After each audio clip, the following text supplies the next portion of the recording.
Un mensaje para hoy. Un mensaje para hoy. Damos gracias una vez más por tu palabra. Bendigo a tu pueblo. Apresura tu reino. En el nombre de Jesús. Amén. Y amén.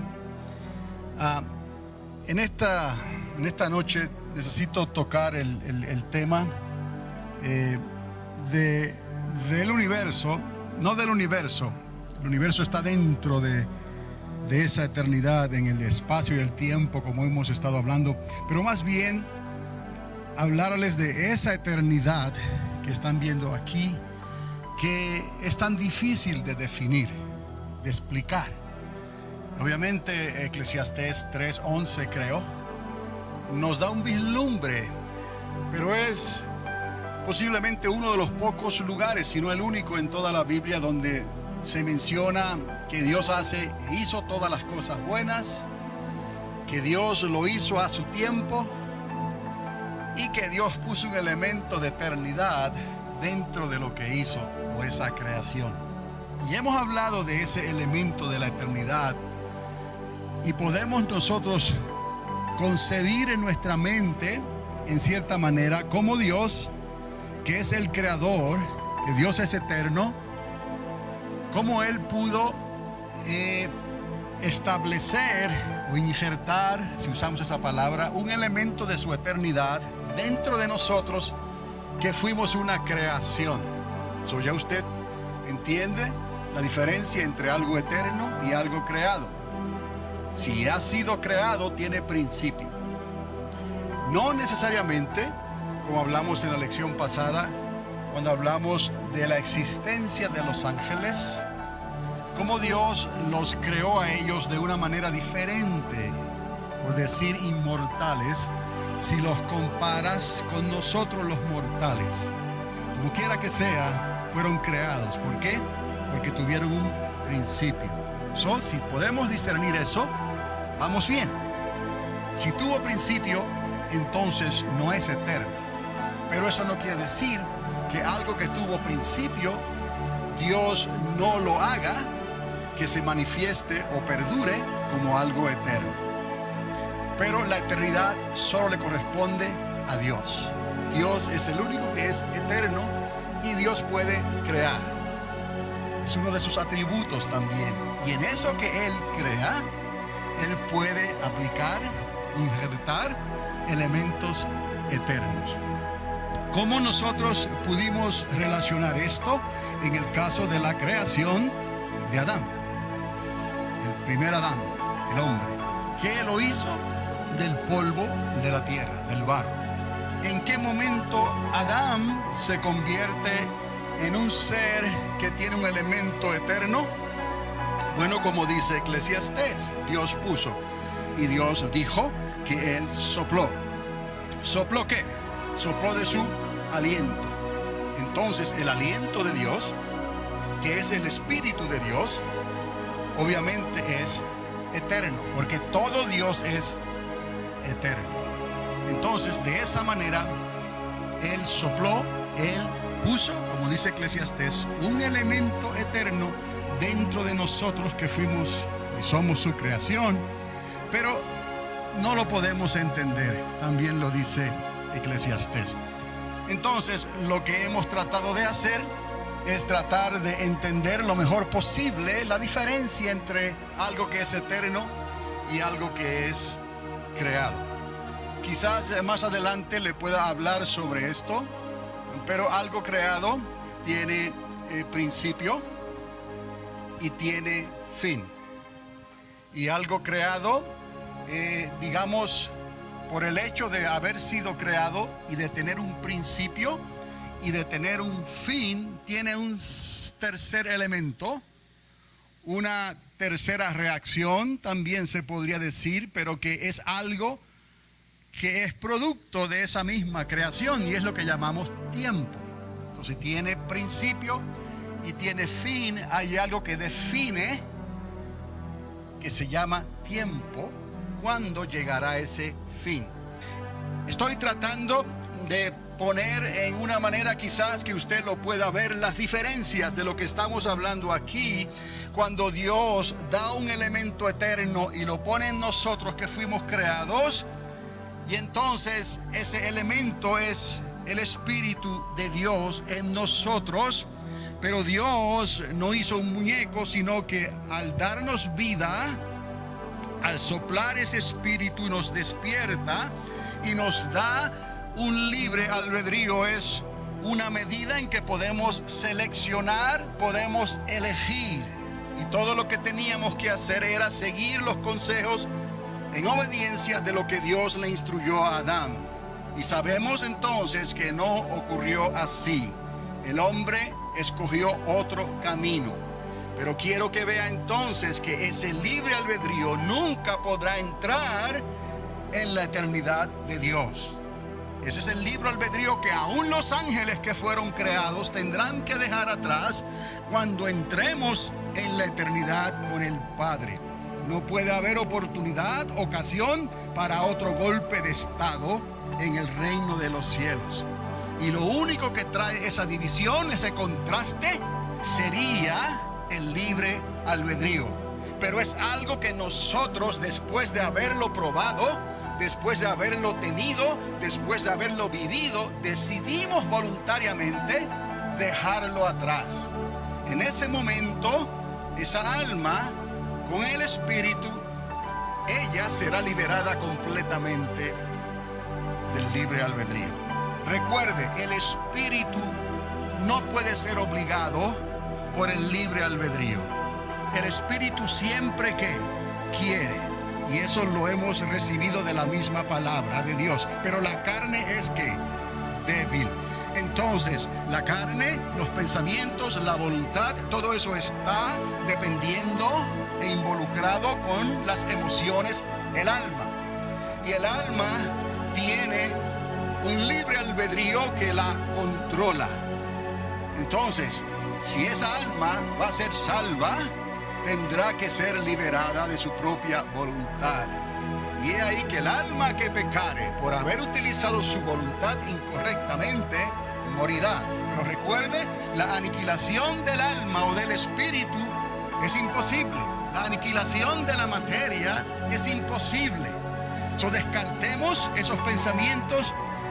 Creo que ustedes no creen de esa manera, pero eso no quiere decir que hay personas que creen de esa manera, que cuando van a morir y mueren se acaba todo, y que no hay razón para que haya un lugar de castigo, un lugar oscuro, un lugar de tinieblas, un lugar eterno, separados de Dios eternamente y para siempre.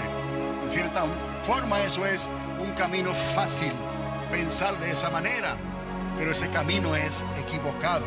Hay una eternidad donde las personas y todo lo creado, todos los seres vivientes creados con el Espíritu de Dios, tendrán que dar a ese lugar, y de acuerdo a la decisión que tomaron cuando estaban en vida, los seres humanos, obviamente, entonces nosotros entraremos a una eternidad con el Padre, porque el Padre proveyó los medios para que esta restauración ocurriera.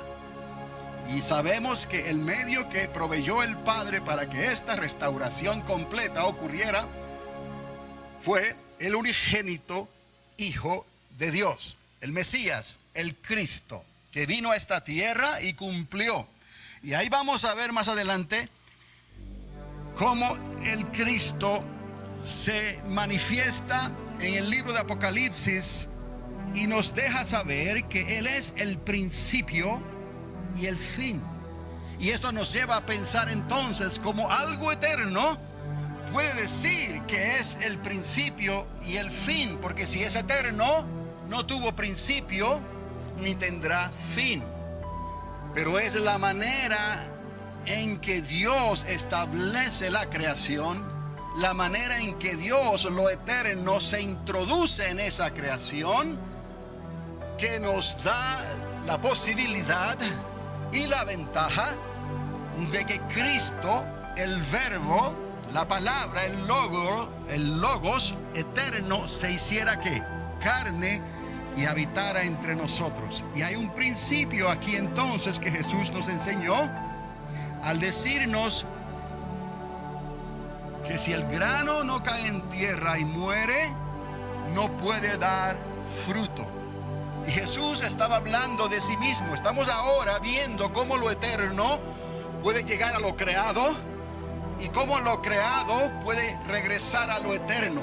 Pero no cualquier cosa puede hacer esto, porque todo lo creado se convirtió en imperfecto por causa de la desobediencia. No había nada creado que pudiera cualificar con ese proceso de, siendo eterno, entrar en la creación y regresar a esa eternidad perfectamente y para siempre. Solamente uno lo pudo hacer: Cristo Jesús. Es la única manera que todas las cosas podrán ser restauradas.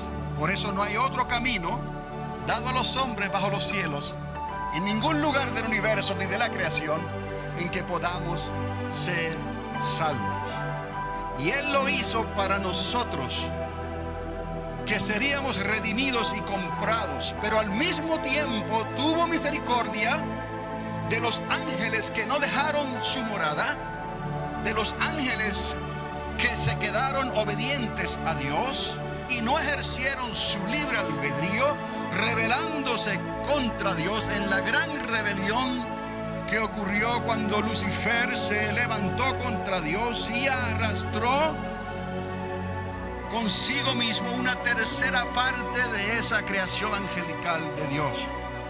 Esos ángeles que se rebelaron son reos de eterna condenación y no habrá otra segunda oportunidad, no habrá redención para ellos. Aunque ellos son inmortales, irán a dar a un lugar de eterna condenación. Y repito, son inmortales, pero no eternos, porque lo eterno no tuvo principio y los ángeles tuvieron principio. Por lo tanto, es una creación que Dios hizo con una gloria que Él le dio, que no las dio a nosotros, se la dio a ellos. Por lo tanto, los que se rebelaron contra Dios no tendrían una segunda audiencia para ser perdonados. Pero los que obedecieron y guardaron su morada, ellos recibirán aún los beneficios de lo que Cristo iba a hacer en los eones del tiempo más adelante. 2000 años atrás, la obra de Cristo rescata también a la obra angelical que perseveró en la obediencia a Dios. ¿Por qué les digo esto? Porque de alguna manera, para poder regresar a la eternidad con el Padre, la eternidad de antes o la eternidad de después, tendremos que hacerlo de una manera perfecta. ¿Quién es el único cualificado para restaurar todas las cosas? Para restaurar toda la creación, para restaurar a todos aquellos que se arrepintieron. Tiene que haber una persona que tenga elementos eternos y al mismo tiempo pudiera decir que tuvo principio y tuvo fin. Que pudo decir: yo soy el alfa y la omega. Yo soy el principio y el fin. Es uno de los misterios de Dios, cómo Dios se manifiesta en esta creación y trae los medios para ser restaurados a través de Jesucristo. Y entendamos entonces nosotros que sin Cristo no hay la más mínima oportunidad de regresar a la restauración del Padre. Entonces, he dicho esto para quizás ayudarles a ustedes a atar algunos cabos en lo que hemos estado hablando sobre la creación angelical. Entender que Dios sí pudo introducir un elemento eterno, pero aún falta que esa creación pueda regresar a la eternidad. Entonces, la pregunta y la respuesta tiene que ser alrededor de esto. ¿Cómo entonces eso que fue implantado en nosotros eterno, en algo creado, ¿cómo nosotros podremos entonces regresar a esa eternidad con el Padre? Porque lo que hizo Dios fue un principio, nos dio su eternidad, pero el hecho de que fuéramos creados significa que habría un final. Y ahí es donde más adelante quizás podamos ver y entender cuando Jesús dice: yo soy el principio y yo soy el final. Al mismo tiempo que podamos entender que el que dice esas palabras es eterno. Porque Cristo es parte de la eternidad de Dios. Cristo es el Hijo de Dios. Cristo es aquel que estaba en la gloria primera. El Padre, el Hijo y el Espíritu Santo constituyen el reino de Dios, la eternidad, eternamente y para siempre.